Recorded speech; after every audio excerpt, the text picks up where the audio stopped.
Hello, and thank you for joining us today. My name is Kara Ayek, and my son Evan and I have written a book for children called Extraordinary, a book for children with rare diseases. Evan was diagnosed at age 3 with ASMD, an ultra rare lysosomal storage disease. And 15 years later, we created a book to send a message of encouragement and support to children around the world with rare diseases.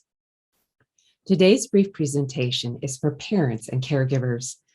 I'm going to share with you 6 lessons from the book that I believe may be helpful.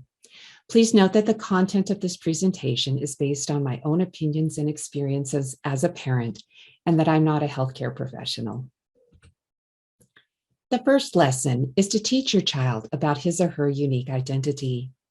Sometimes having a rare disease diagnosis is so unusual and significant that it can overshadow all other aspects of your child's multifaceted identity.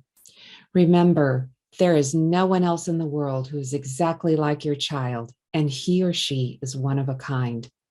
But children do not necessarily know this core truth, and they need your guidance in helping them understand how incredibly valuable and special they are. You can teach them that having a rare disease is just one feature of their identity. Just as one puzzle piece does not reveal an entire picture, having a rare disease does not make up someone's entire identity. The next lesson is to name and identify gifts and character qualities so your child has a better sense of who he or she is and what he or she can contribute to the world. Gifts are your child's special abilities, features, or talents, which may include such things as a wonderful smile, a great imagination, creative or academic talent, or an exceptionally gentle or patient nature.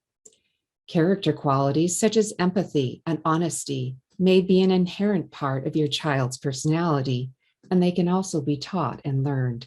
To help prepare yourself to cultivate character qualities in your child, you can Google character qualities and find many printable lists, children's books, and activities that will help you prepare for this very important role. The third lesson is to allow your child an opportunity to talk about pain, whether physical or emotional or both. One reason Evan and I wrote our book is to provide a way to open conversations about the pain a child may experience as he or she grows up with a rare disease. While talking about pain may be uncomfortable and we may not know exactly how to approach these discussions, the pictures in the book are intended to help children express their feelings.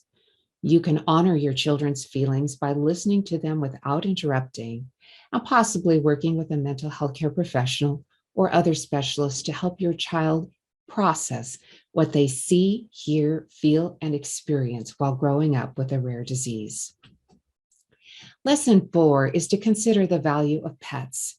While some parents may be unable to consider keeping a pet at home, the joy, support, and unconditional love animals can offer make them well worth the investment. Here you see Pearl, one of our family pets, who actually appears in the book on page 15.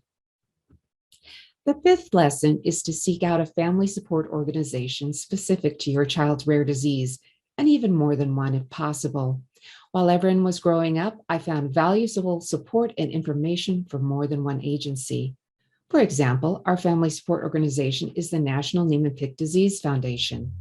I also consulted with the MPS Society, whose families had much in common with our own, the Magic Foundation for Children on Growth Hormone, and the Global Liver Institute. These advocacy organizations can help equip you with important knowledge and resources that will help you be a stronger advocate for your child and allow you to share what you have learned with others. I found these organizations simply using Google searches, but you can also visit the National Organization for Rare Diseases, or NORD, Eurotas, Global Genes, or Rare Connect for even better results. The seventh and final lesson is to enjoy your lives. Your child is a gift, and the time you spend together is precious.